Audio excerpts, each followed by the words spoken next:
Bienvenidos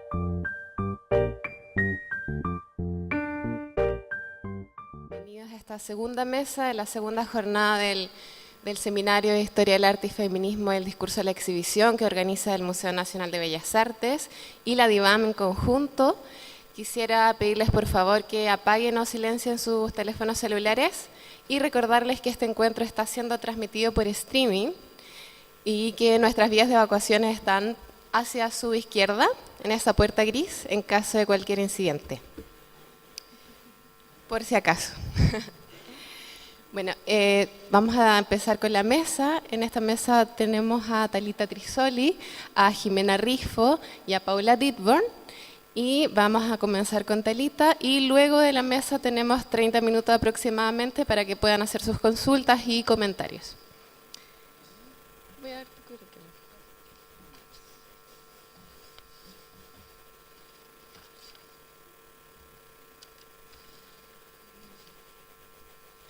Bueno, Talita nos va a presentar la ponencia Arte y Feminismo en la dictadura militar en Brasil.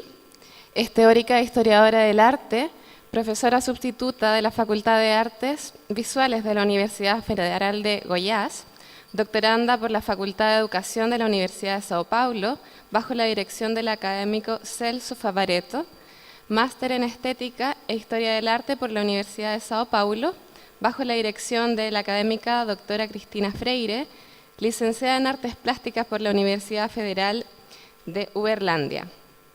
Gracias, Talita. Buenos dias, é mais fácil assim. Em primeiro lugar, eu vou pedir desculpas, porque meu espanhol é péssimo, vocês não vão querer ouvi-lo. Já deu confusão aqui no evento, é melhor não continuar. Bom, antes de mais nada, eu queria agradecer a organização do evento, né, por ter recebido a minha ponência, pela toda a gentileza em estar recebendo nós, brasileiros, né, totalmente perdidos no Santiago do Chile. E eu vou ler o texto em espanhol. Portanto, se houver erros gramaticais, por favor, também me desculpem. Bom, arte y feminismo en la dictadura militar de Brasil. Es latente la fomentación investigativa de la historia, la crítica y la teoría del arte que abarcan el género y feminismo dentro de la academia brasileña. Hace unos 8 años eran muy pocos los artículos, publicaciones, revisiones e investigaciones que comprometen la relación entre el arte brasileño en diferentes periodos y el movimiento político de la mujer, como crítica cultural y política.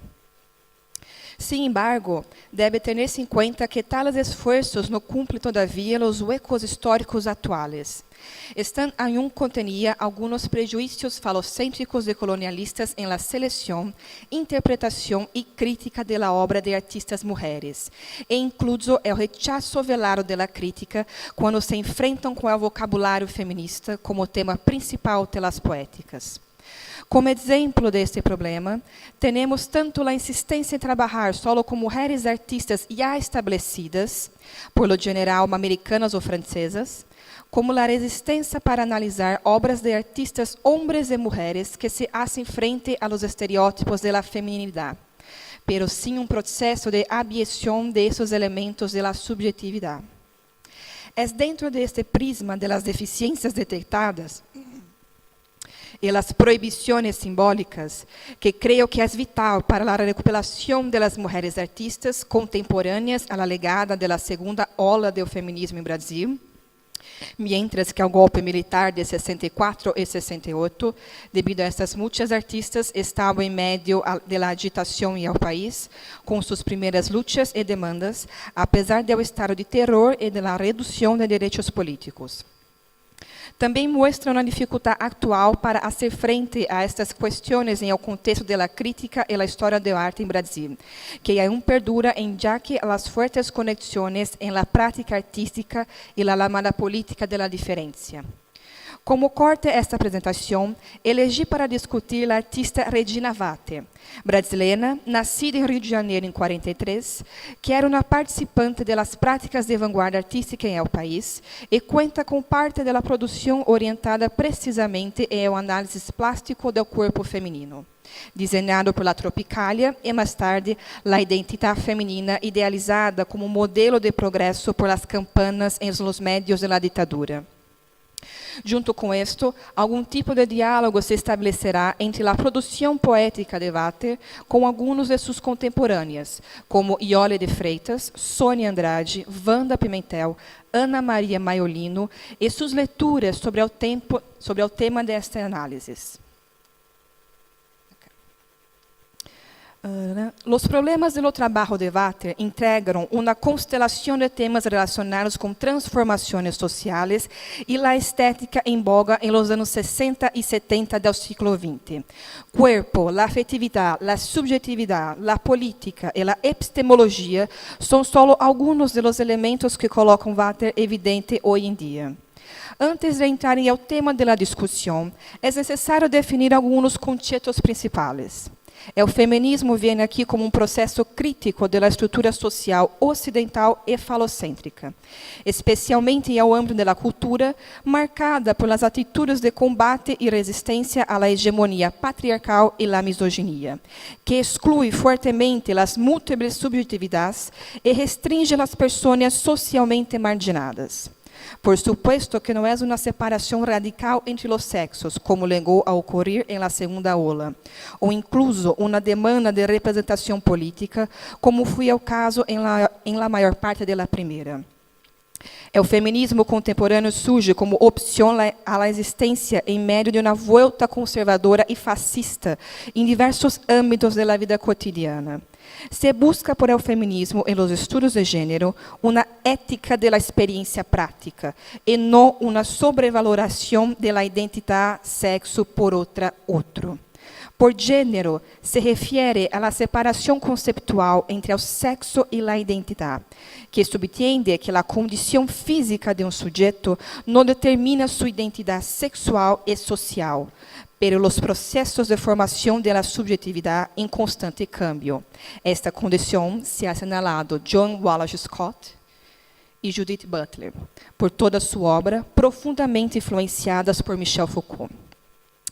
A segunda ola do movimento feminista em Brasil começou suas primeiras ações de apresentação e integração com a vida cotidiana. Durante os anos 60, em Brasil, havia grupos de ativistas e militantes com membros de ambos os sexos e classes sociais também mistas, apesar da ampla gama de temas provenientes da classe média e alta, vinculada à luta contra a ditadura militar e comprometidos com a luta armada e ao discurso comunista como projeto de futuro.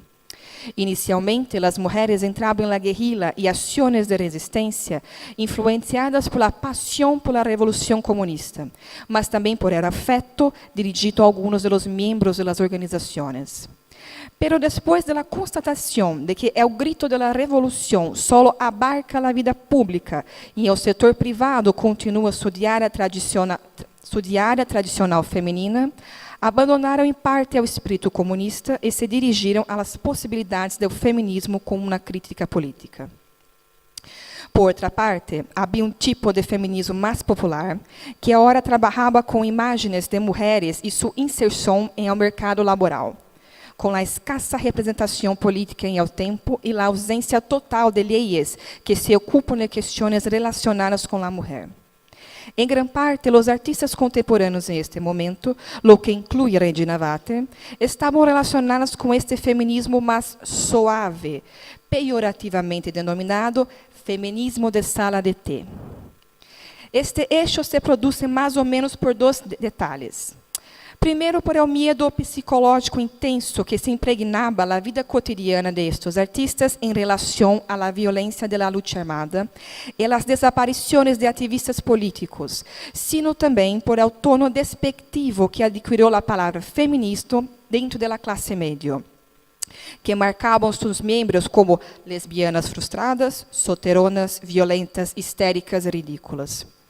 Em segundo lugar, a aproximação de los artistas por el feminismo mais suave e popular também se produz por uma maior familiaridade com as questões planteadas, como o divórcio e as dificuldades afetivas, a maternidade, a depressão, os estándares de beleza difícil de lograr e muitos outros íconos da luta todavia presente.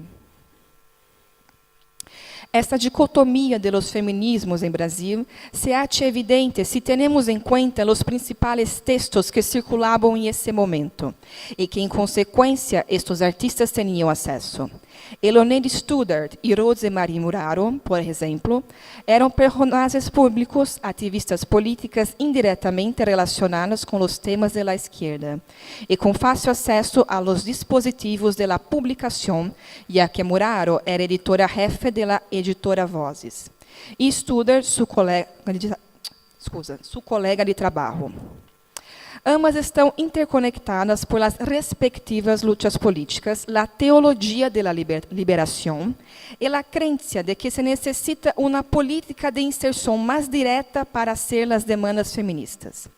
Seus respectivos livros, Mulher, Objeto de Cama e Mesa, de 74, e A Mulher na Construção do Mundo Futuro, de 68, mostram precisamente a necessidade de uma educação profissional e intelectual mais forte para as mulheres, para desenvolver sua capacidade em ao mundo público do trabalho e para sua aparente missão, para que o mundo seja um lugar mais humano, por lo tanto melhor, devido a seu afeto maternal.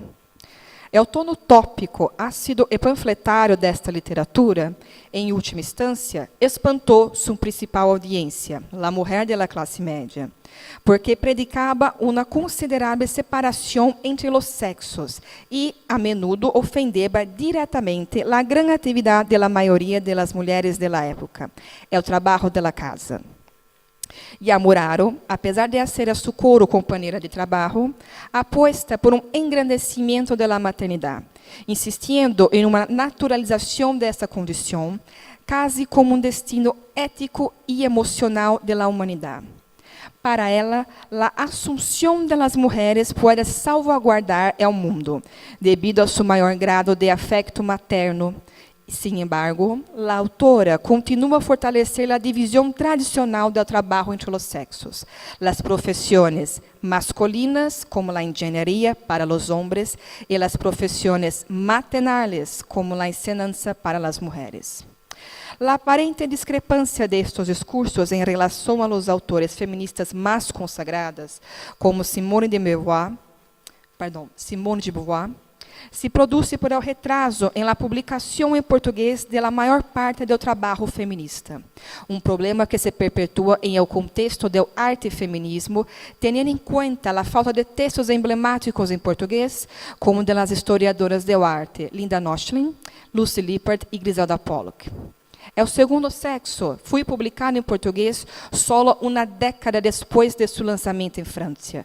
Lo mesmo sucede com o livro La Mística Feminina, de Friedan, que foi lançado em 63 nos Estados Unidos e em 71 em Brasil. Por el contrário, Carmen da Silva, colunista ampliamente apreciada da revista feminina Cláudia, já tinha outro enfoque ao conflito do feminino, o psicoanálise, e fui congraciada por essas mulheres por discutir temas tabus em la época, tales como o divórcio, educação de los niños por sexo, o desejo feminino, a depressão, o adultério e muitos mais outros, sobre o sesgo da divisão de responsabilidades entre os sexos e a afetividade como a força impulsora da vida cotidiana, evitando constantemente a guerra e as atitudes separatistas. Carmen da Silva é uma grande influência sobre seus contemporâneos e em la artista Vate, também devido a los contatos esporádicos entre as duas em el bairro de Ipanema, Rio de Janeiro. É com ela que a artista se dá conta do potencial de sua experiência e sua subjetividade feminina em obras como Tina América, de 75, e mais tarde Making Large, de 68, que se discutirá mais adelante em el texto. Em el caso da série Tropicária, é pertinente dizer que o nome não se deriva da emblemática instalação de Elliot Sica, pero de la atividade musical inspirada por Oiticica. Caetano Veloso, Gilberto Gil e colegas estavam vigentes em um momento em los medios de comunicação. E suas ações de contracultura encantavam Walter e muitos outros artistas da época, com seu desapego a las costumbres sociales, la irreverência, o humor e la ironia para com o patrullaje cultural da esquerda. La série Tropicalia se basa em este contexto, a ferviente produção, color e capacidade de resposta às maravilhas da modernidade em el país. Elementos estes alentados por la propaganda oficial do governo, que valorou os estereótipos nacionais com o fim de construir uma identidade nacional unificada e apacible. De hecho, sumisa e torporizada por la beleza de los trópicos. Isso é latente em el uso do corpo de la mulher por Walter em esta série.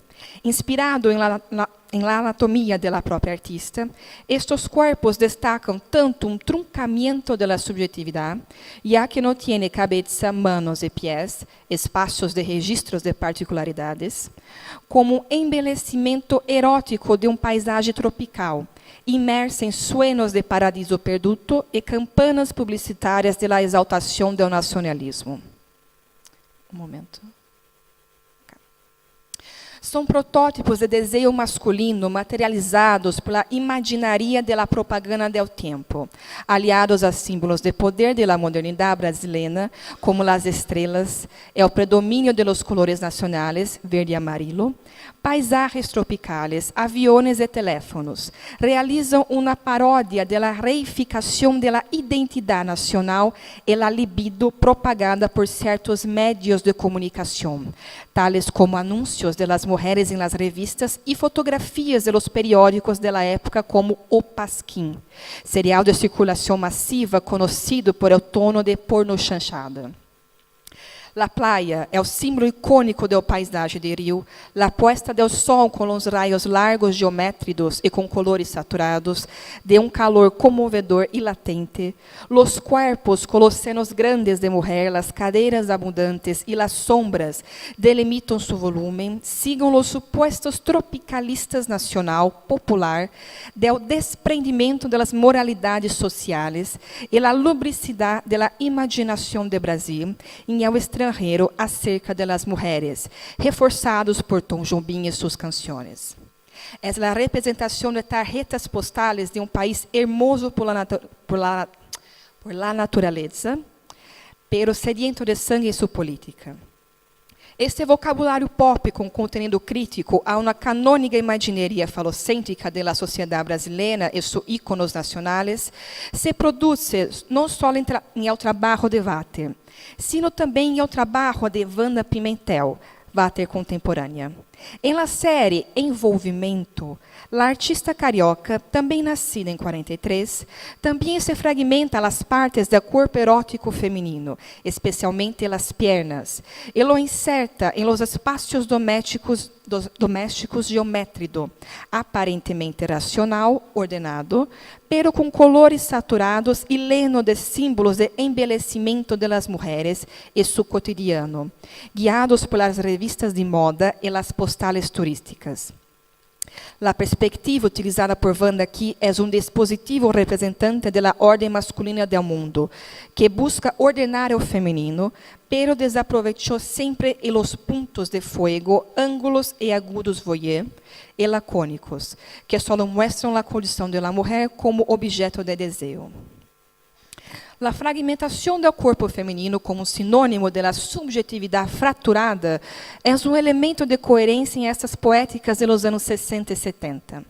Iole de Freitas, por exemplo, nasceu em 45 em la cidade de Belo Horizonte, estado de Minas, e utiliza essas características tanto para uma melhora de movimento, alentando pliegues e cortes do discurso psicológico, como se aplica em las narrações de ameaça à identidade, que sucede em El Trabajo, Glass Pieces, Life Slice, de 75. Los quadros, pequenos espejos que reflejam as partes do corpo do artista, se colocam ali, e sea como recorte da subjetividade, e sea com uma cutila de corte que também refleja o corpo. Los recortes são a memória, sino também eminências de corte que dão forma tanto à construção física do sujeito como sua ruptura. Ana Maria Maiolino é outra artista contemporânea a este momento, pero nasceu em Scalea, Itália, em 42, migrando a Venezuela quando nanina e em los anos 60 para o Brasil. Os primeiros gravados em madeira del artista, estruturados sobre o vértice do arte pop, como seus contemporâneos, também hacen hincapié em o uso do corpo feminino em pedaços como sinônimo de desejo, pero em este caso também seguiam por uma afetividade enorme necessitada em relação a um outro distante e impossível. Pero volvamos a Regina Vater. Uma confrontação menos iconográfica e mais psicoanalítica hacia las mujeres se produz em El Trabajo Teen América, de 75. Vater era, em esse momento, sobre a influência da experimentação formal de los medios tecnológicos, además de participar a análise coletivo que lhe obrigava a enfrentar-se a sua subjetividade. Sin embargo, o fator desencadeante desse trabalho está todavia construindo por la hembra de la prensa nacional, es decir, la construção de la subjetividade feminina através dos olhos de outra persona, generalmente do sexo masculino. Uma edição especial de Mulher foi lançada por la revista brasileira Veja, em la celebração do Ano da Mulher de la ONU. E a revista apresentou um perfil da mulher brasileira a continuação moderna, com seus anhelos, desejos, oportunidades de emprego, as normas da beleza. É o paquete completo. Em este trabalho, encontramos um livro de fotografias realizadas por Vater e Maria da Graça Rodrigues Lopes, hecho em uma sessão única de fotos. A obra consiste em uma série de retratos em branco e negro do artista, transfigurada em vários personagens femininos normais.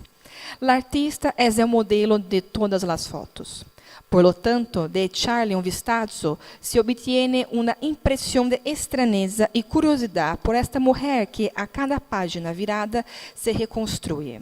Com cada volta de páginas, uma nova história, uma nova configuração de sua subjetividade se acha, además de não afirmar uma identidade primária e hermética. São muitas mulheres e uma ao mesmo tempo. É importante destacar que a eleição deste álbum de fotos de boda como um receptáculo dessas fotografias, que, aliás, funciona como estudo das ideias de força feminina em uma classe média em exorbitante crescimento econômico, pero em um yugo da ditadura militar e seu programa ser senador e conservador.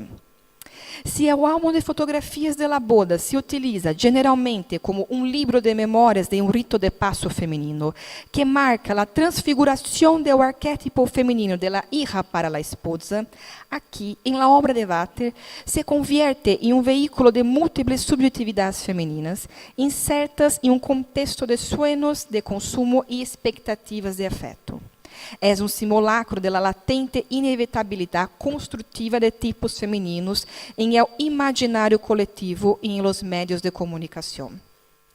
É o vazio simbólico criado dentro do apartamento de la amiga em uma sola tarde, quando se traviste de várias mulheres, vários tipos femininos comuns, evidencia as estratégias de resistência subjetiva senaladas por Butler em El Gênero em Disputa e que surgem materializadas por la burla del artista. Obras como Las de Vater, de 75, e Cindy Sherman, entre 76 e 77, muestra este processo subversivo de la construção de la subjetividade de diferentes realidades. La primeira lança uma mirada à la condição social e neurótica de la mulher brasileira hacia el matrimônio e las possibilidades de la vida social.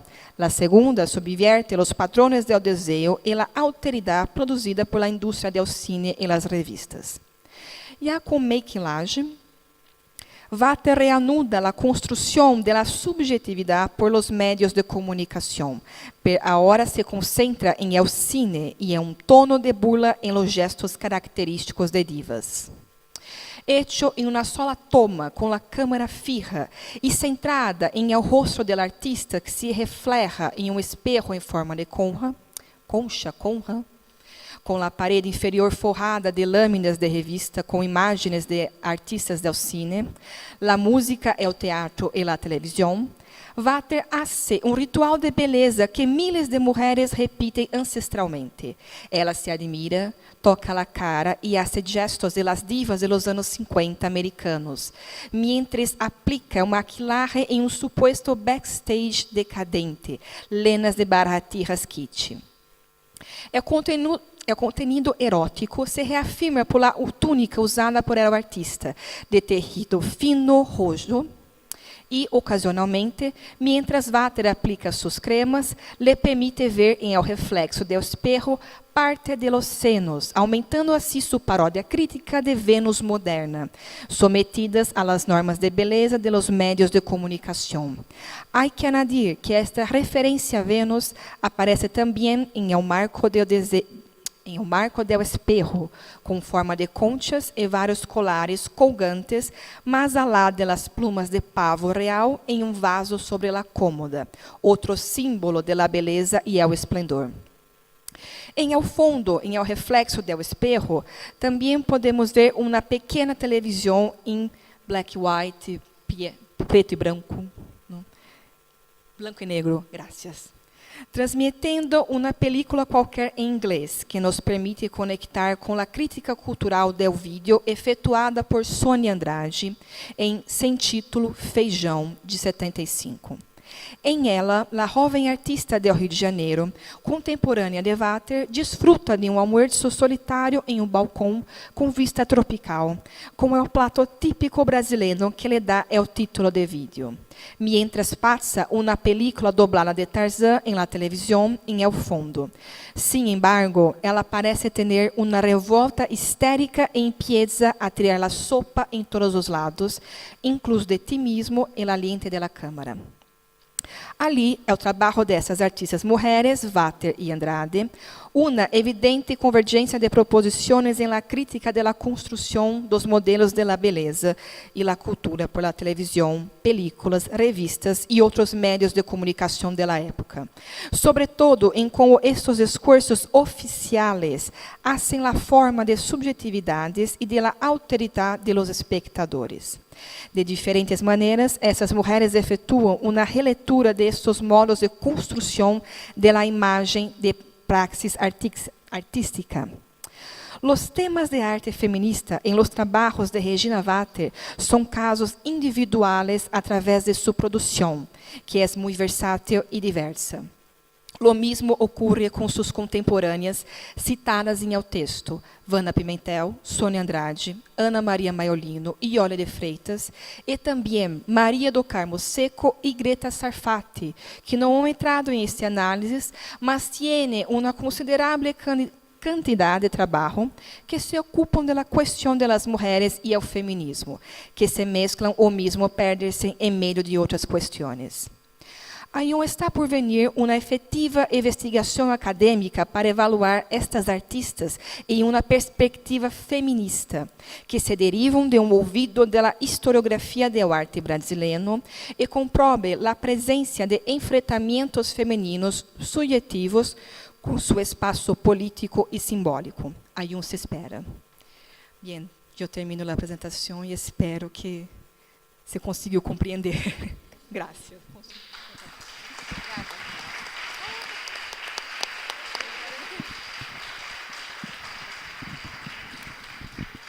Muchas gracias, Talita, por tu ponencia. Vamos a dar paso a Jimena Rifo. Jimena Rifo es... Perdón, voy a sacar esto porque me queda un poco incómodo. Jimena Rifo es fotógrafa, profesora de filosofía y licenciada en educación. Entre el 2008 y el 2010 se adjudicó la beca Fundación Ford para realizar un magíster Erasmus Mundus en estudios de género en España e Italia, En 2010 realizó estudios de fotoensayo y documentalismo en la Universidad de Granada y nos va a presentar su ponencia Contracultura lesbiana en Alice Austin por medio de la fotografía.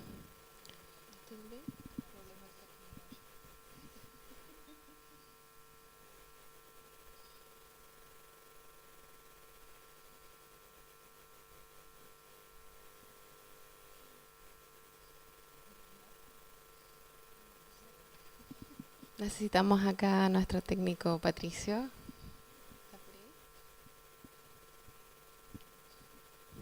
¿Sole?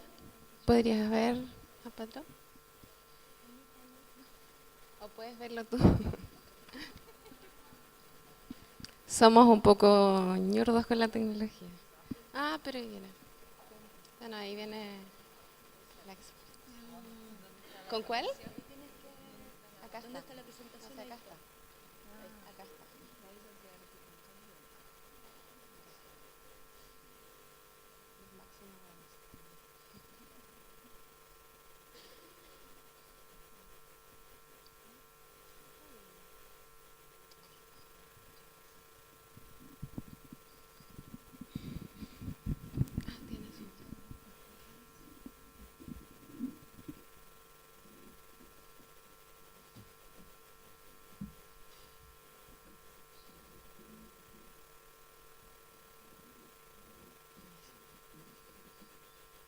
Muchas gracias. Buenos días. Agradecer este espacio.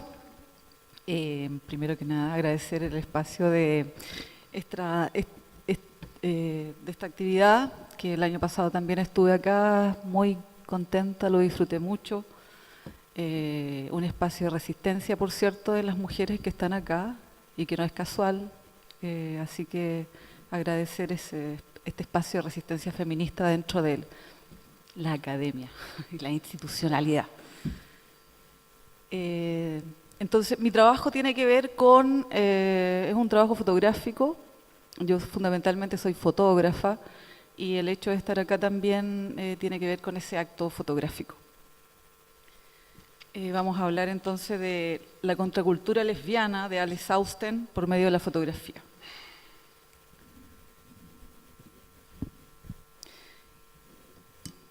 Gloria Andalzúa nos dice: y si ir a casa me es denegado, entonces tendré que levantarme y reclamar mi espacio, creando una nueva cultura, una cultura mestiza, con mi propia madera, mis propios ladrillos y argamasa y mi propia arquitectura feminista. El mito, como algo extraterrenal y natural en la vida de las personas, es una de las ideologías que ha influido en la filosofía, religión, ciencia, educación, comunicación, la fotografía, las tecnologías e incluso la representación del propio yo, atravesando el cuerpo y el deseo. Dentro de estas construcciones míticas arcaicas, a las lesbianas se las representa a partir de construcciones normativas en el marco epistémico de dualidad y oposición. Lo mismo que estábamos viendo en la discusión anterior, que era si pensamos, si citamos, si hacemos activismo, es decir, todavía estamos pensando en estamos sumamente enmarcados dentro de estas dualidades epistémicas. Al estar fuera de tales categorías binarias, tanto las lesbianas como los gays, bisexuales, transexuales, travestis y hermafroditas, quedarán todos en los límites de la monstruosidad y lo antinatural. Los mitos, en su calidad de instrumentos de socialización, como los cuentos de hadas infantiles, han contribuido en gran modo a la perpetuación de lo que Adrienne Rich ha llamado la heterosexualidad obligatoria.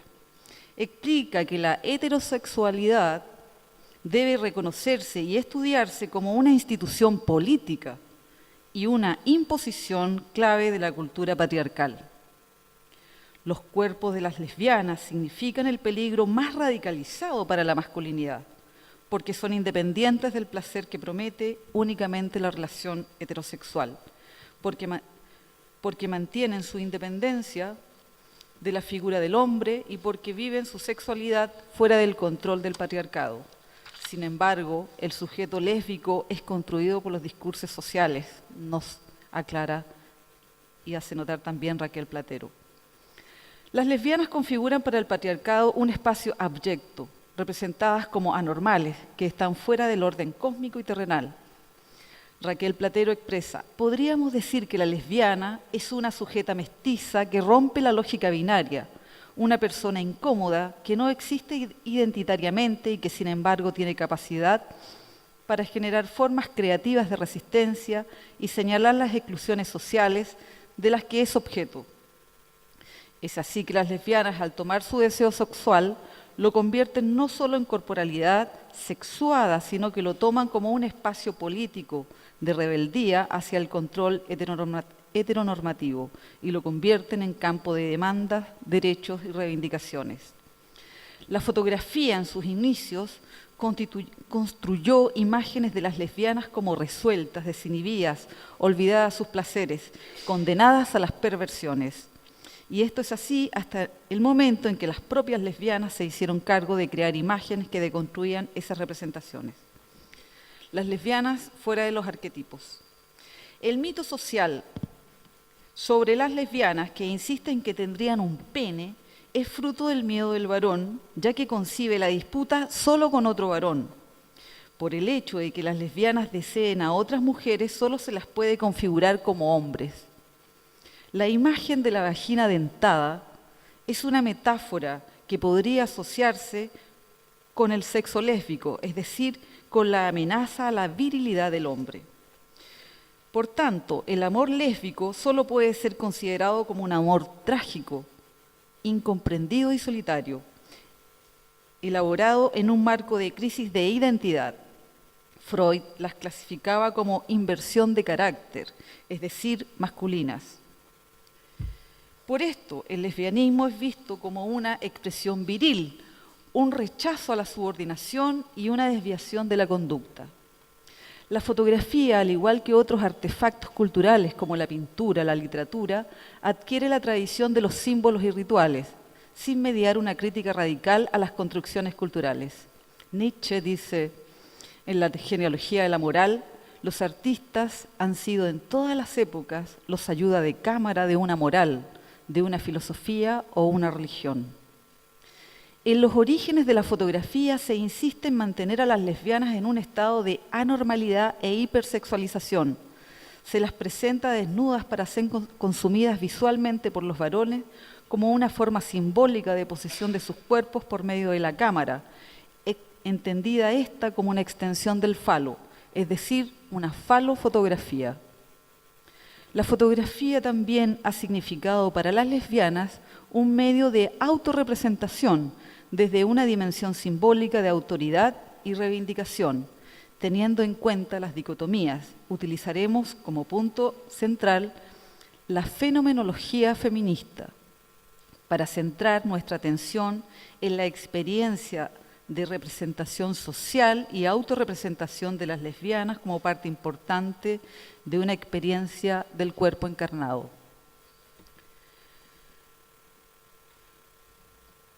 Las lesbianas son expuestas como cuerpos a disposición de la mirada fálica escopofílica.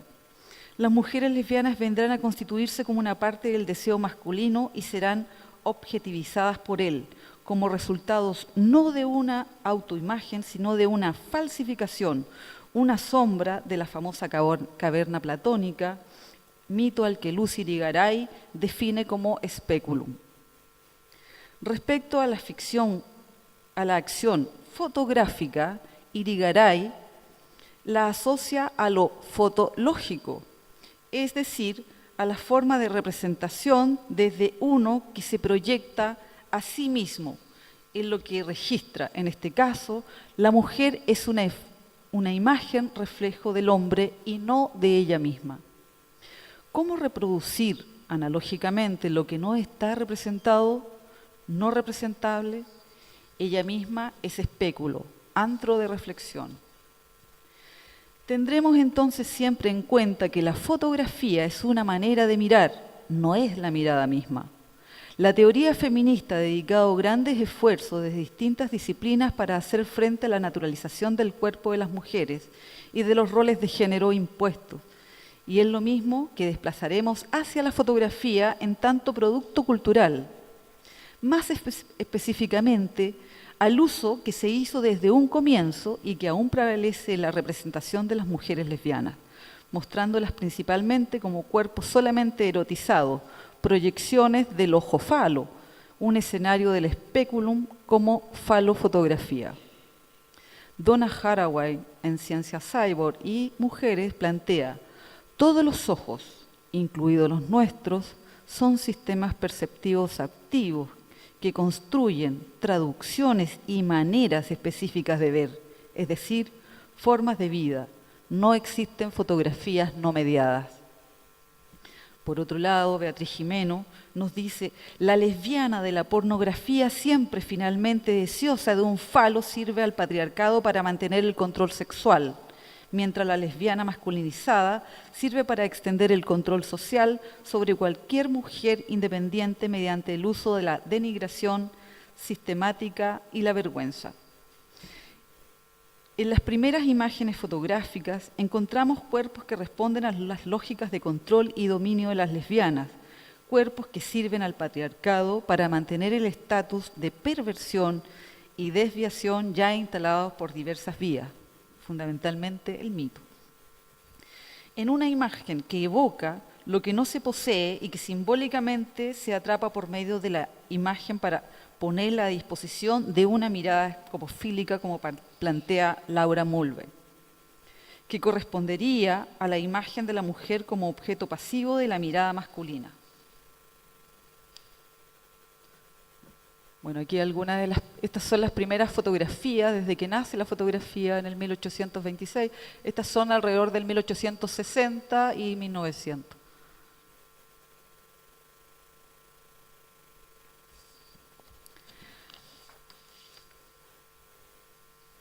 Ante estas imágenes podemos denotar la presencia de las mujeres lesbianas en la sumisión de los placeres sexuales. El varón participa por medio de la proyección simbólica y concreta del dildo. Se muestra a disposición de los cuerpos para ser poseídos. Las lesbianas, como las sujetos más excéntricas, independientes de la afectividad y protección masculina, las convierte en las más odiadas, expuestas, ridiculizadas y estigmatizadas por el patriarcado, promoviendo sus deseos más radicales en la posesión de sus sexualidades. Es un espectáculo fetichista y objetivizado para el consumo masculino. Se exponen cuerpos lesbianos dispuestos sexualmente al falo, lo que simbolizaría la conquista del territorio de sus cuerpos por medio de la mirada. En esta época se mantiene la idea de que el sexo entre mujeres es imposible y que el falo es el único poseedor de la administración del placer de las mujeres por medio de la lógica distributiva. Las relaciones pulsionales recreadas en estos espacios vienen a reafirmar las lógicas de desplazamientos patriarcales de los imaginarios por medio de las proyecciones especulares de los cuerpos lesbianos, observados para la satisfacción perversa, planteadas como un deseo inconsciente instalado por la mnemotecnia. Pero ¿cómo lo ha hecho el feminismo? Por medio de las críticas, así también como lo ha hecho Lucy Irigaray, Sheila Jeffrey, Laura Mulvey, entre otras. Es posible poner en crisis la representación oficial y que nos posibilita otras miradas en que las mujeres son espectadoras y centros de la narración. Esto es lo que vendrá a continuación con las creadoras lesbianas. Alice Austen, la primera fotógrafa lesbiana.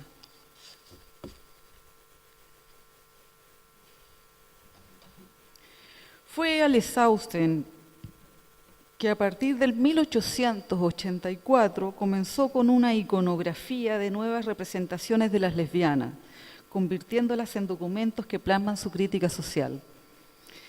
Es el inicio de la mirada fotográfica de una lesbiana hacia las lesbianas, dispuestas hacia sí misma, cuestionando las construcciones de género que implican desigualdades radicales de la existencia humana.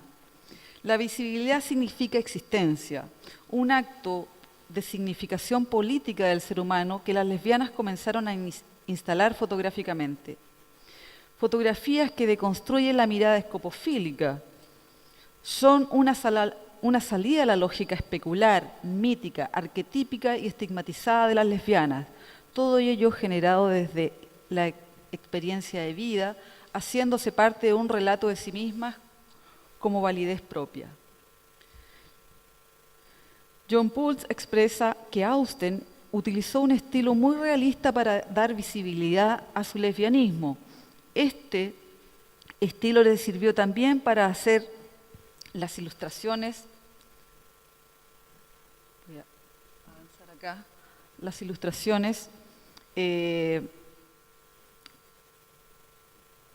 de una publicación para manejar bicicletas para mujeres que su amiga Violet Ward había diseñado, una bicicleta de barra baja que acomoda la ropa y anatomía femeninas y contribuyó a la emancipación de las mujeres como medio para promoverse y símbolo de libertad. Bueno, Alice Austen tiene un grupo de compinches, por decirlo, de amigotas, que tienen un club de cocina, tienen club de bicicleta, tienen un club de tenis y ellas se fotografían, tienen muchas complicidades en conjunto.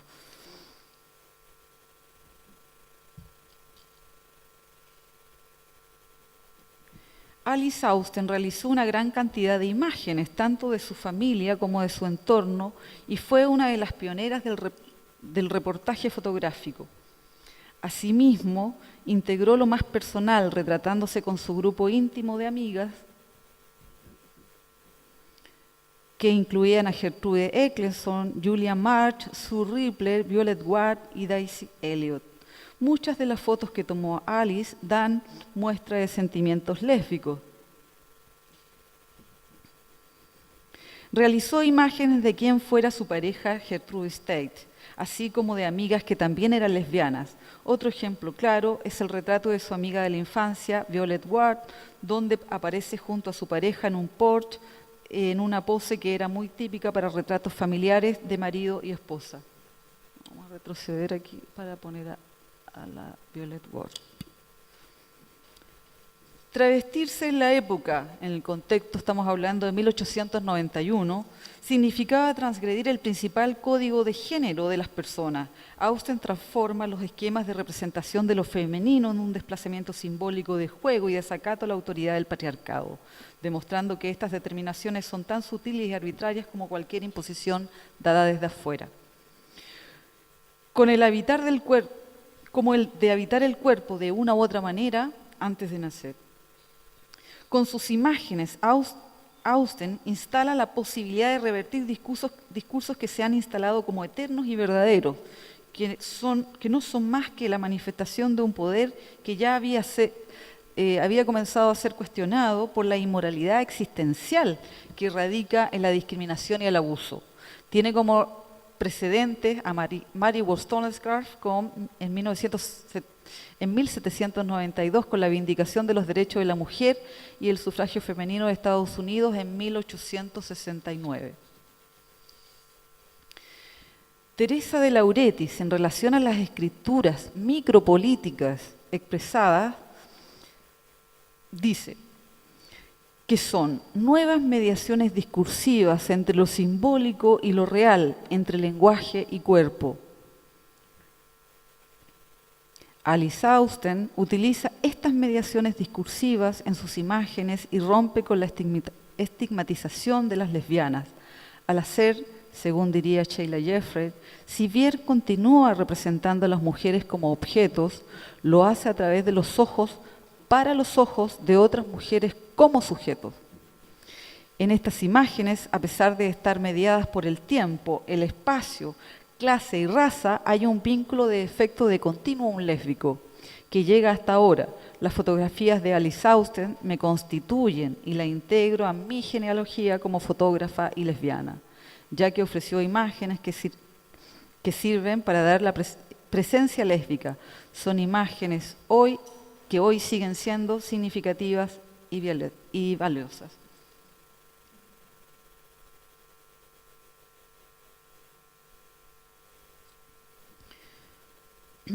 Existen otras fotógrafas lesbianas que también han hecho un trabajo sumamente interesante, pero que es efecto de otra investigación, pero no quiero dejar de mencionar a Claudette Cahun. En el 1930, 1940 en Francia también ella desarrolla un trabajo muy interesante.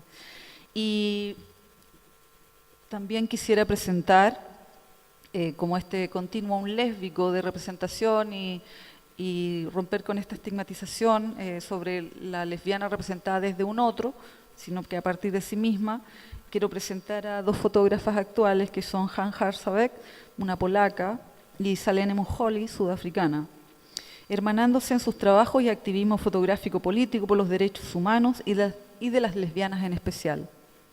La crítica feminista parte del supuesto según el cual la realidad no es inmediatez y naturaleza, sino artificio de la construcción patriarcal.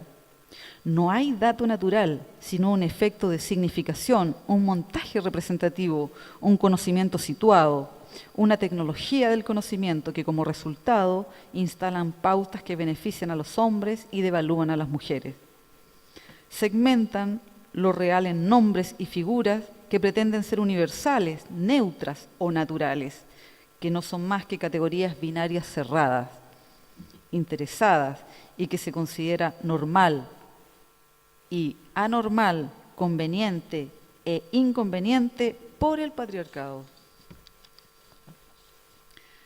La crítica feminista ha analizado cómo el discurso de la cultura dominante ha codificado su red situacional y posicional de los efectos de la subjetividad impuesta. La tarea del feminismo es existencial y va a los cimientos para deconstruir las bases sobre las cuales se han creado las claves de la desvalorización de la mitad de la humanidad. Las identidades lesbianas asumidas no solo han implicado la diferenciación, involucraron e involucran modificaciones, rupturas y nuevas identidades acompañadas de autoconciencia, reconocimiento, compromiso, activismo y transformación. Por lo mismo, reafirmamos que para las lesbianas activistas es fundamental mantener los espacios de identidad política, desde donde es posible denunciar las opresiones específicas y de las mujeres en general. También estos espacios son privilegiados para deconstruir las opresiones del dogma patriarcal que se expresa de variadas maneras y que abarca todos los ámbitos de la existencia, como nuestras propias estigmatizaciones.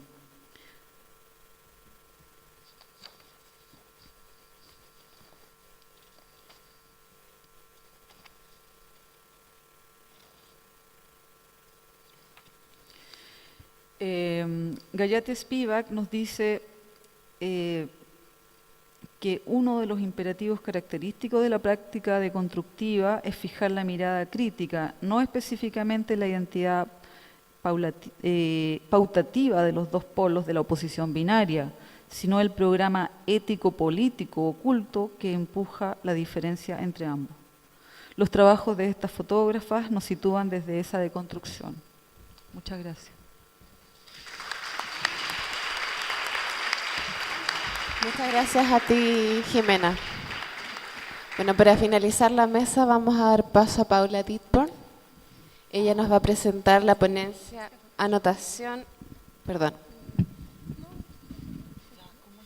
Paula nos va a presentar la ponencia Anotación y tejido en la obra de dos artistas chilenas contemporáneas. Paula es artista visual, estudiante del programa de doctorado en estudios americanos, mención Pensamiento y Cultura, IDEA, de la Universidad de Santiago, académica asociada del Departamento de Arte de la Universidad Alberto Hurtado. Muchas gracias, Paula.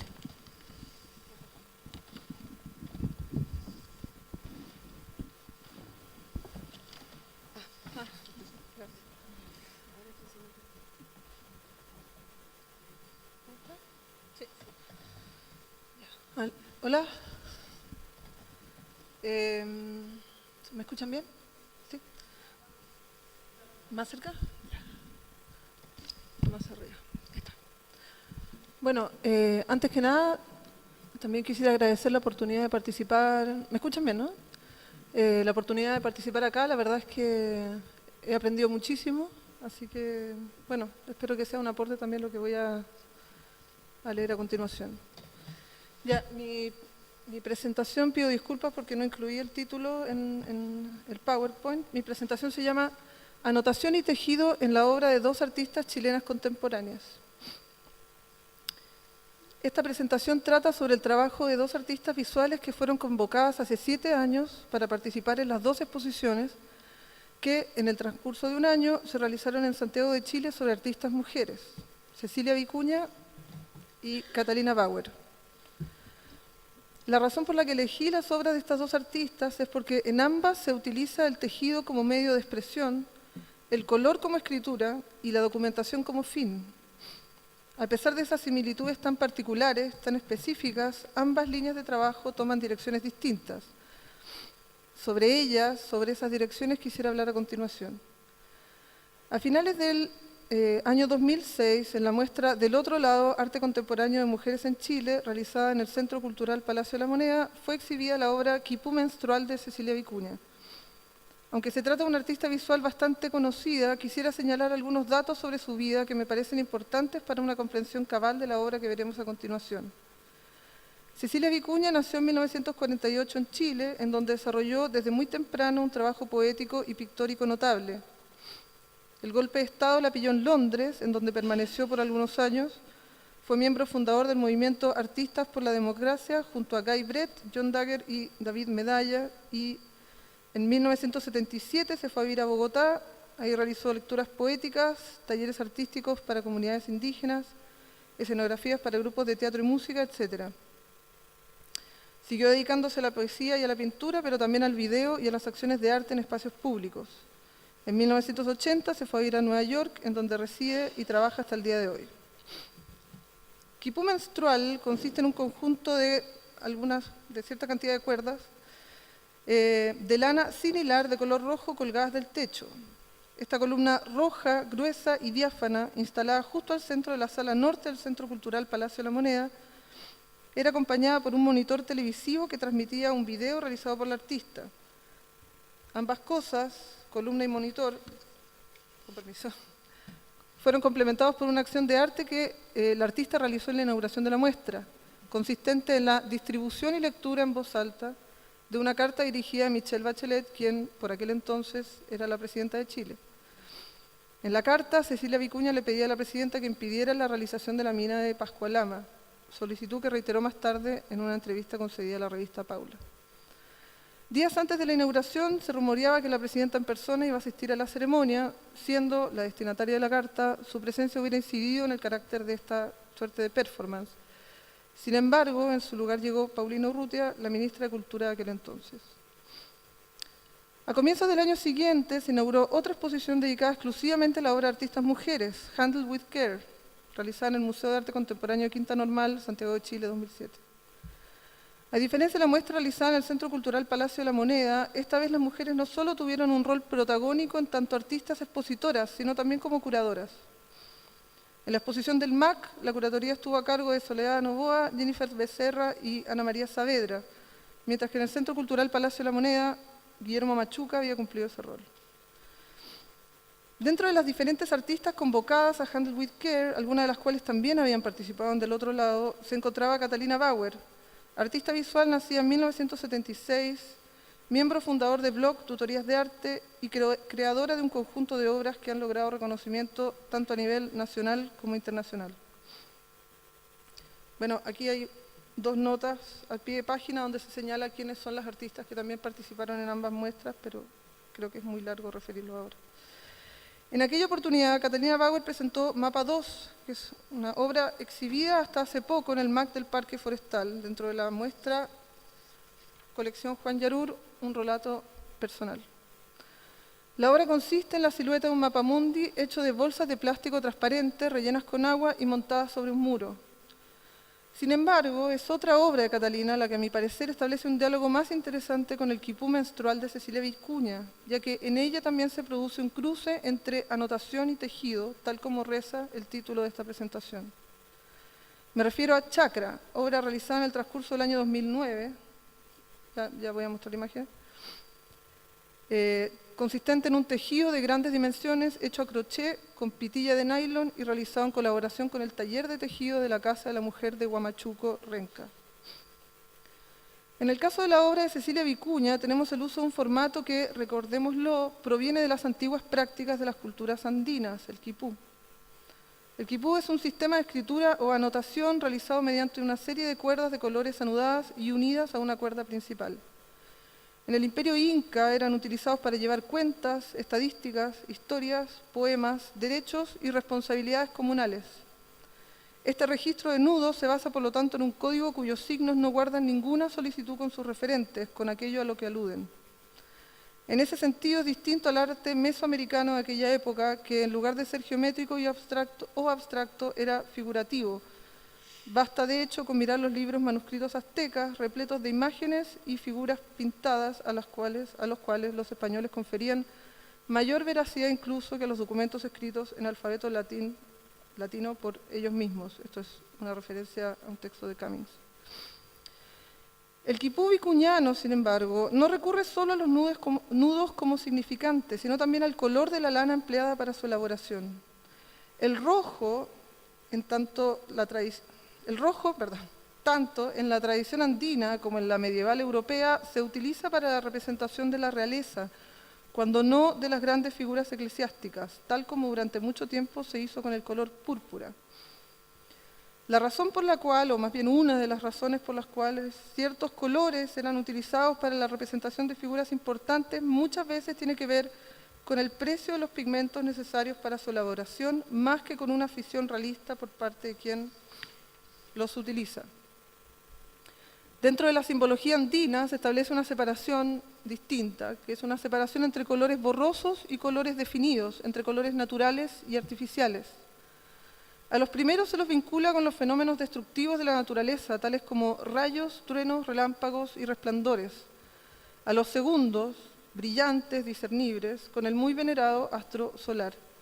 Así es como el rojo, el amarillo, el azul o cualquier otro color presente en el arco iris, al cual también se veneraba, eran mejor considerados que los colores naturales como el café, el negro, el blanco o el gris, que provenían directamente de llamas y alpacas. Por lo tanto, las telas no teñidas, llamadas cura, se utilizaban para confeccionar la ropa de trabajo de los niños, mientras que las telas teñidas, denominadas pana, se empleaban para las ceremonias o para marcar una identidad social. Así todo, dentro de esos colores artificiales, brillantes y definidos, el más importante era el color rojo. Podemos encontrar diferentes tipos de rojos en la cultura andina prehispánica y en consecuencia también en las lanas teñidas de la instalación de Cecilia Vicuña. El rojo carmesí, por ejemplo, era el color del emperador inca, quien usaba a modo de corona el mascapaicha, un textil consistente en un fleco rojo que caía sobre la frente. El carmín se extraía de la cochinilla, cuya irrupción revolucionaría tanto la pintura como la economía europea. De hecho, durante un tiempo funcionó como especie tributaria. El rojo vermellón, obtenido del cinabrio, encarnaba la idea de una hermosura extrema que podía llegar a ser peligrosa. También estaba asociado a la mediación entre los hombres y las fuerzas misteriosas de esa primera edad descrita en los mitos andinos, caracterizada por la indefinición, lo continuo y lo indiferenciado. Y eso es una cita de Gabriela Siracusano. El rojo Saturno o Miño, obtenido del óxido de plomo calcinado y conocido por su utilización en los manuscritos medievales, era recomendado para la realización de las carnaciones en la pintura y la escultura. Y el almagre o piedra sanguínea, por último, poseía propiedades curativas. Si se sostenía firmemente con la mano derecha, se cortaban las hemorragias.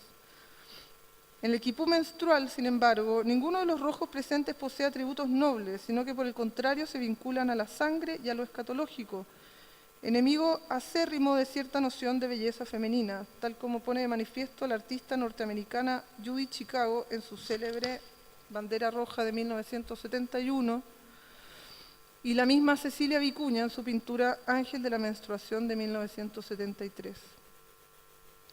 Pero a pesar de subvertir el significado del rojo, Vicuña pareciera mantener la concepción sagrada que las culturas prehispánicas tenían de los colores en general.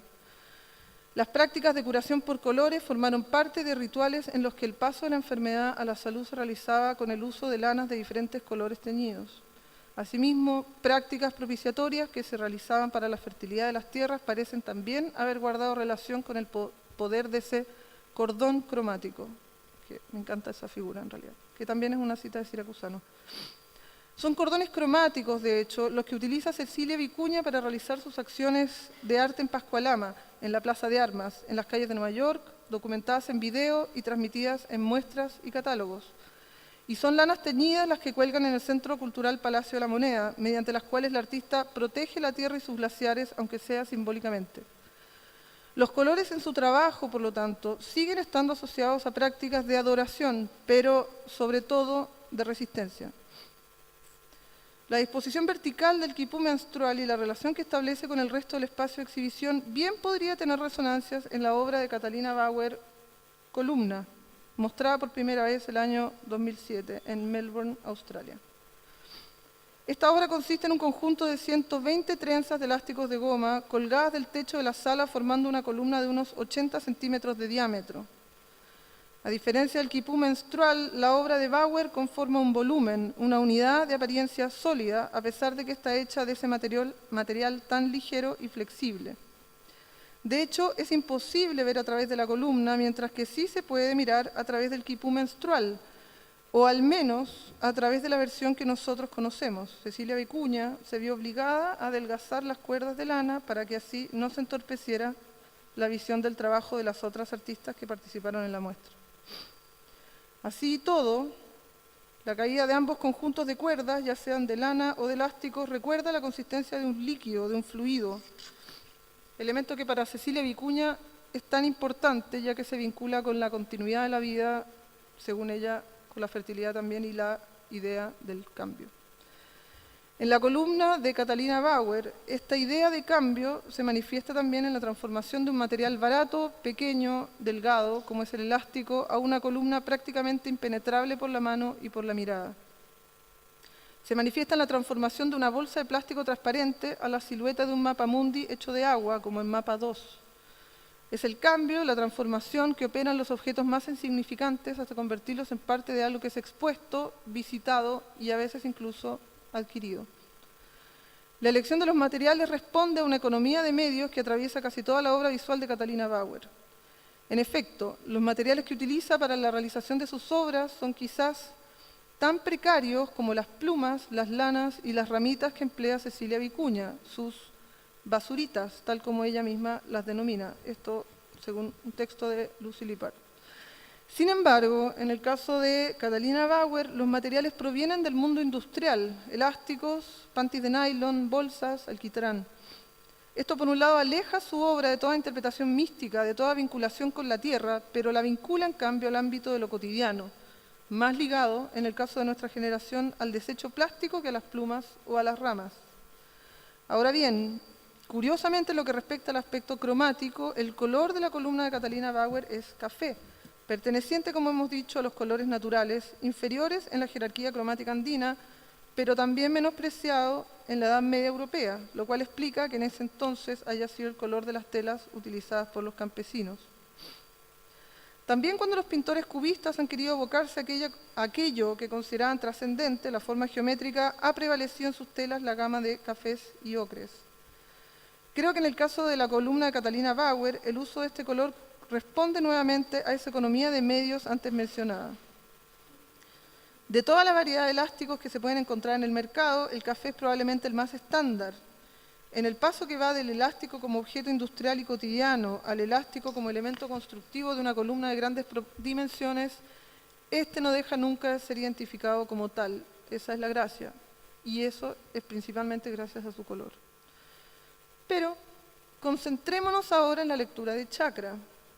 Para empezar, el procedimiento utilizado para su elaboración consistió básicamente en lo siguiente. A cada una de las tejedoras con las que trabajó Catalina Bauer se les entregó un ovillo de pitilla de nylon blanco, el cual debía ser tejido a crochet conformando un conjunto de círculos concéntricos. El acuerdo establecido entre el artista y las tejedoras es que se les pagaba por ovillo tejido. Una vez terminado, cada una de ellas debía rodear dicho círculo con otra línea, pero de pitilla de nylon rojo o azul, de manera tal que el tejido quedara rodeado por un marco colorido. Paso siguiente, cada una de esas tejedoras debía agruparse con otra que también haya terminado su parte y seguir rodeando entre las dos sus círculos respectivos hasta unirlos, formando una suerte de número 8. Una vez terminada esa tarea conjunta, debían rodear nuevamente el resultado con otra línea de color. Entonces se agrupaban una vez más con otras 2 tejedoras y así hasta alcanzar una extensión adecuada para el tamaño de la sala en donde la obra sería exhibida, que en una primera instancia fue la Galería Dieque. En chakra, por lo tanto, el cuerpo del artista se manifiesta pero de manera distinta como lo hace en quipú menstrual. Por un lado, no se apela al cuerpo mediante el símbolo, sino mediante la evidencia de su trabajo manual, y en este caso se trata incluso de una manera de tejer muy particular, muy precaria, cuya enseñanza viene, de hecho, de la abuela del artista. Por el otro, no se trata del cuerpo singular, sino en cambio del cuerpo plural de todas aquellas mujeres que participaron en la ejecución de este trabajo. Berta Roca, América Valdés, Clara Cartagena, Georgina Riquelme, Julia Rayman, Verónica Tovar, Jessica Araya. Es decir, de cada una de las integrantes del taller de tejido de la Casa de la Mujer de Huamachuco. Y por supuesto la propia Catalina Bauer. Cada círculo concéntrico del tejido resultante remite al punto a partir del cual cada una de estas mujeres realizó su labor en el transcurso del año 2009. Cada círculo de color con el que es rodeada dicha superficie circular señala el momento en que el primer ovillo con el que trabajaron se terminó y el punto en el que comenzó la labor conjunta con otra de las tejedoras. Pero también la composición de toda la obra en su conjunto da cuenta de la conversación fluida que suscita el trabajo manual, de las horas invertidas en él, de la paciencia necesaria. Pienso que en el caso de este trabajo el color funciona en términos positivos o negativos, está o no está. No pareciera importar demasiado, de hecho, qué color se utilice. La variedad de la pitilla de nylon, por lo demás, no es mucha, en la medida en que se diferencia del blanco. La línea de color en el tejido es un hito, es un cambio entre una manera de trabajar y otra. Trabajar sola primera, de a 2 después, de a 3, todas juntas, etc. El espacio blanco entre un límite de color y otro, en cambio, es el registro de un proceso ininterrumpido, lo que alcanza a tejerse con un solo ovillo, el intervalo o bien el continuo. En lo que respecta a la composición, y acá les tengo una imagen del montaje, se trata de un diseño que surge de la propia artista, a diferencia del quipú de Cecilia Vicuña, basado en su homónimo andino, o en los tejidos basados en los colores y la disposición de las plumas de ciertos pájaros. Esto a partir de una investigación de Verónica Cereceda. Es muy tentador pensar que la disposición radial de esta y otras obras de Catalina Bauer se origina en las imágenes de la biología microcelular, en los gráficos de los movimientos sísmicos, o incluso en las ilustraciones de ciertas prácticas sanadoras, como aquellas ilustradas y realizadas por la artista suiza Emma Kunz. En Lapso, de hecho, los lápices de colores penden, esta es una obra muy difícil de registrar, espero que la vean bien. En Lapso, que es esta obra, los lápices de colores penden de diferentes cordeles atados a un clavo y en torno a ese clavo, en torno a ese centro, se trazan los círculos de colores cuyo diámetro aumenta progresivamente según el largo del cordel. Pienso, sin embargo, que es más coherente pensar que el diseño en chakra no se vincula más que al registro de su propia realización, orgánica, manual y colectiva.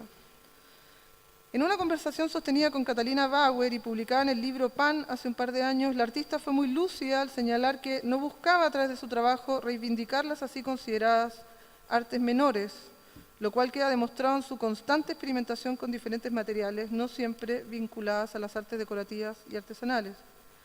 Digo lúcida porque esa labor reivindicadora ya ha sido realizada por artistas de la Bauhaus, por el movimiento de estampados y decoración, e incluso acá en Chile por la Escuela de Artes Oficios, pero principalmente por el arte feminista. Incluso hay una artista de Bahamas, Janine Anthony, que en su obra Slumber de 1994 tejió en una manta blanca un gráfico con los movimientos rápidos de su ojo al dormir, o sea, R.E.M., utilizando para ello los hilos de colores del camisón que utilizó para dormir la noche anterior. Nuevamente, la reminiscencia en el tejido a través de la abstracción y el color. Pienso, por lo tanto, que si hay algo que está siendo legitimado en chakra, si hay algo que está siendo legitimado en el trabajo de Catalina Bauer, no es el lenguaje del tejido, sino las particularidades de su propio proceso de producción en torno a él. Y con esa idea quisiera terminar. Gracias.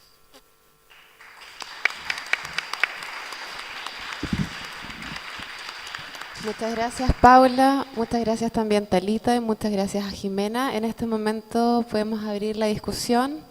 Si tienen preguntas, comentarios respecto a la mesa.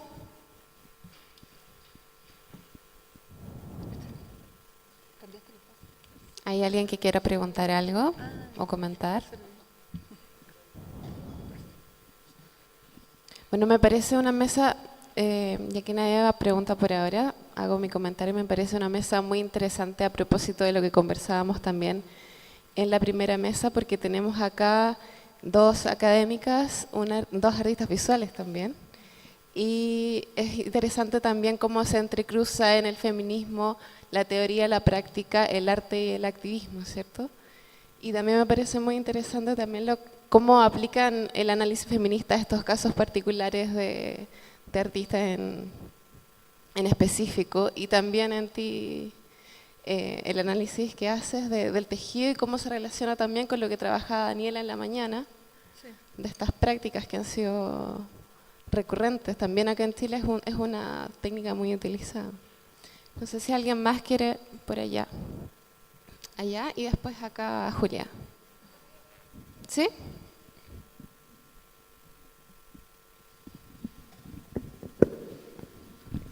Hola.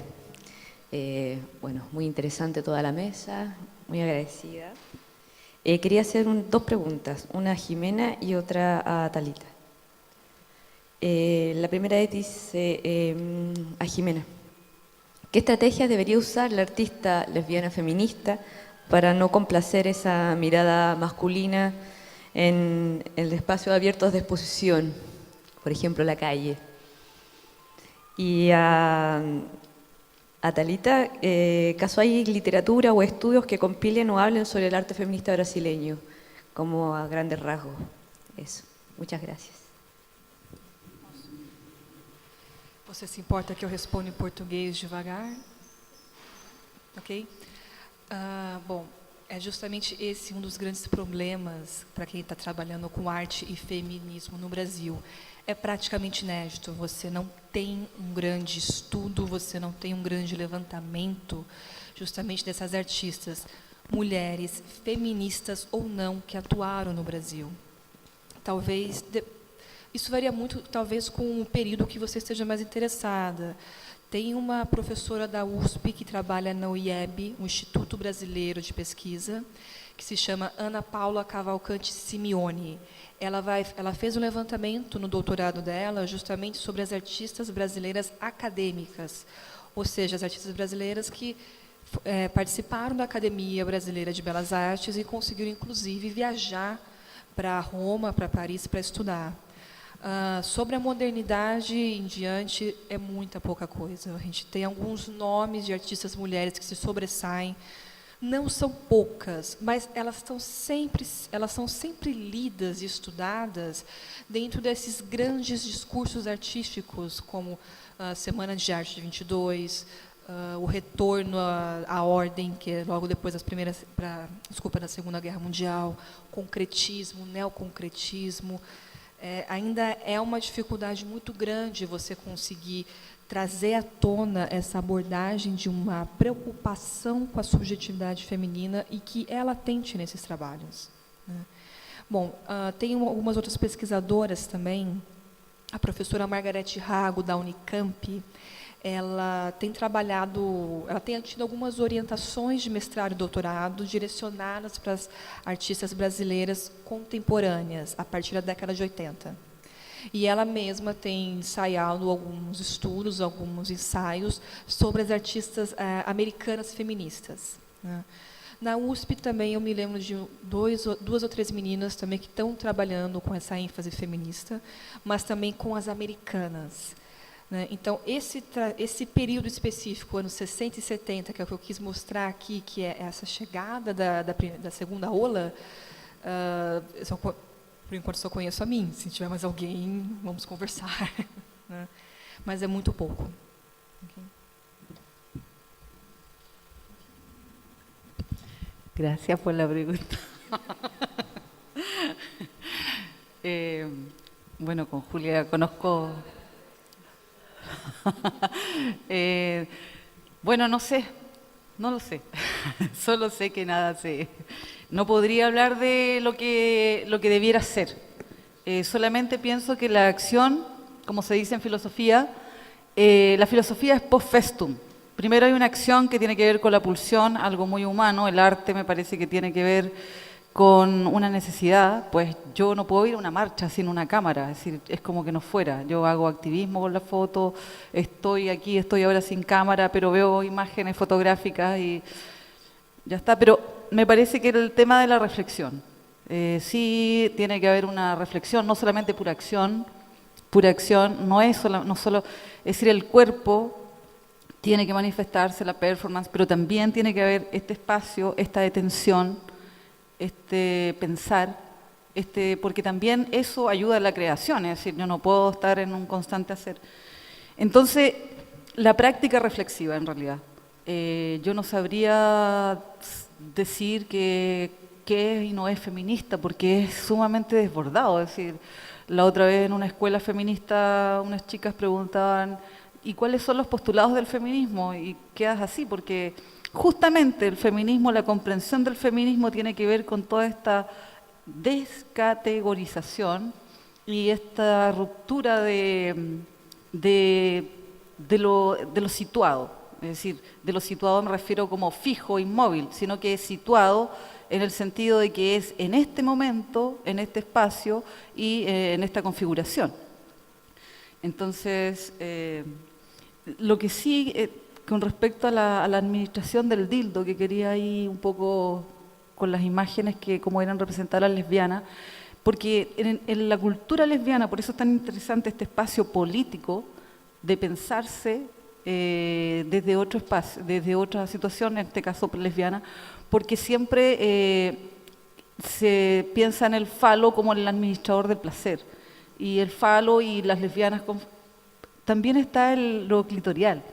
Entonces el feminismo, y que es la respuesta que hace Lucy Irigaray al psicoanálisis freudiano, que es muy interesante y que habla de los flujos, los fluidos, y es otra mirada desde el feminismo que se le hace a todas estas construcciones en que lo fundamental es el falo, la administración del placer a través del falo, porque hay otras administraciones de placer, hay otras maneras. Entonces, en ese sentido, la cultura lésbica, cultura digo así como muy, muy excéntrica, por cierto, hay otras maneras de existencializar, y eso es interesante ponerlo en cuestión.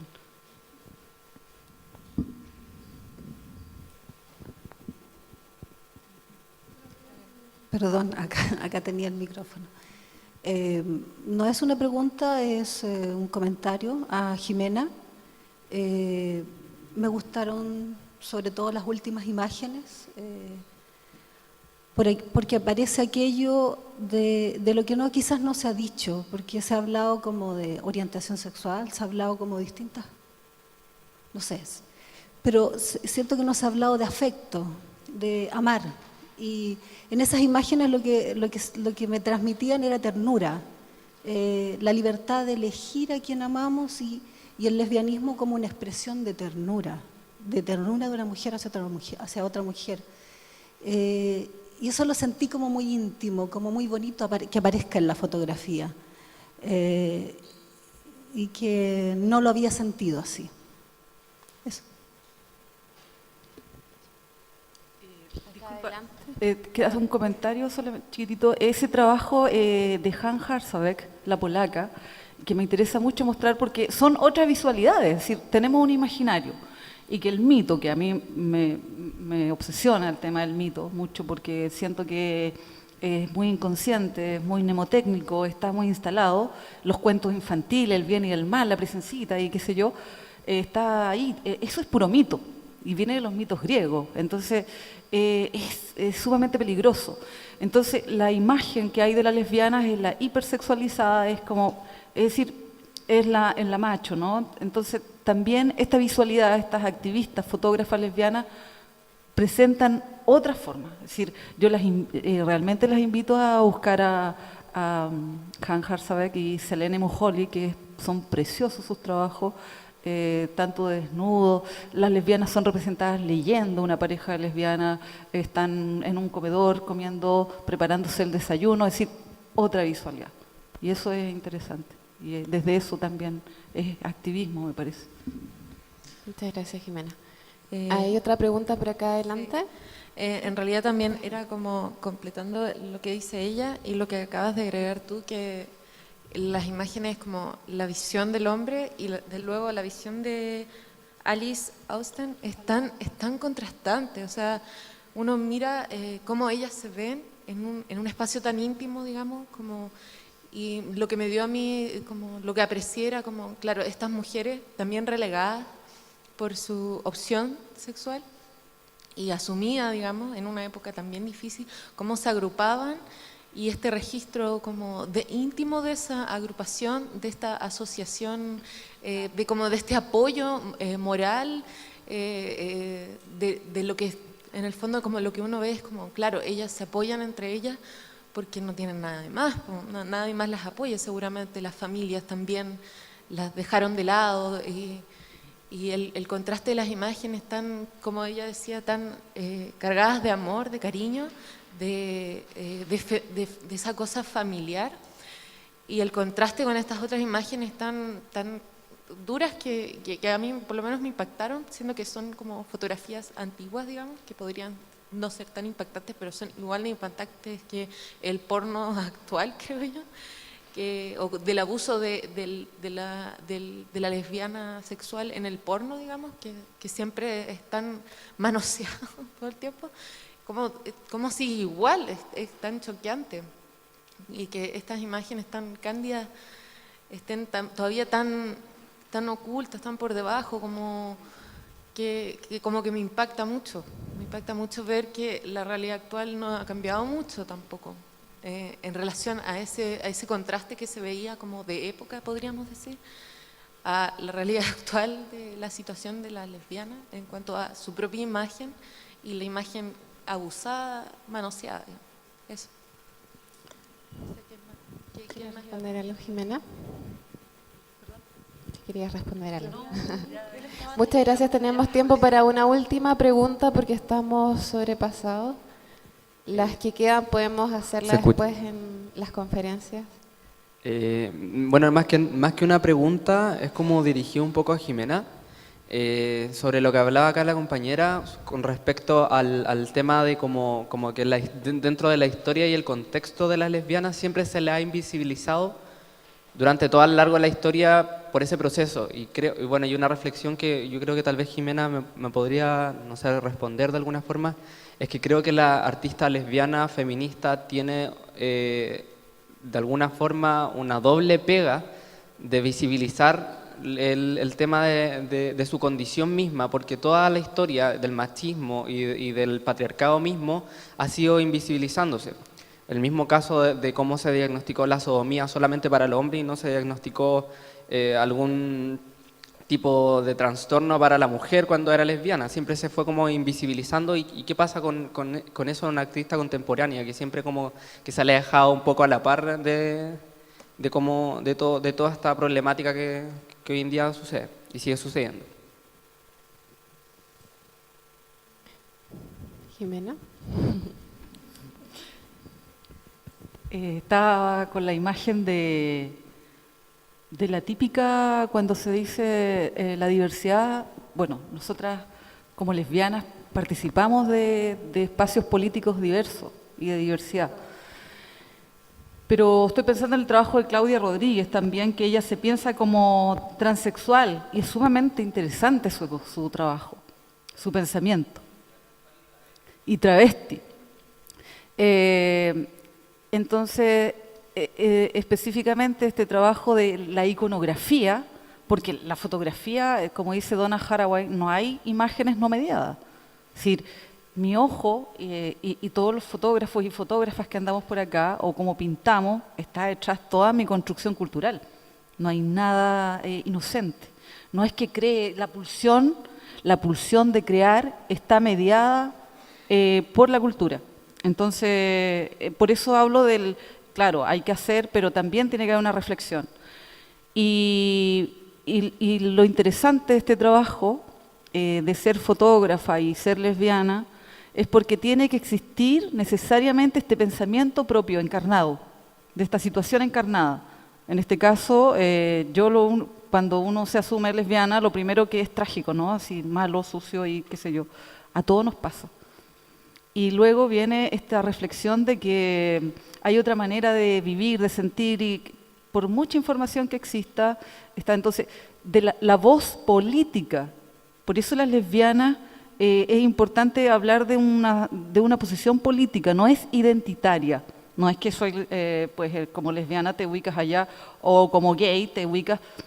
Es la necesidad de nombrarse, porque si no te nombras, ya lo ha dicho la filosofía un montón de veces, no existe. Y las existencias son múltiples, diversas, y también no son estables, porque ahora te puedes mencionar políticamente desde un espacio como en otro momento de otro. Bueno, muchas gracias a todos los que preguntaron o comentaron y también especialmente a nuestros ponencistas.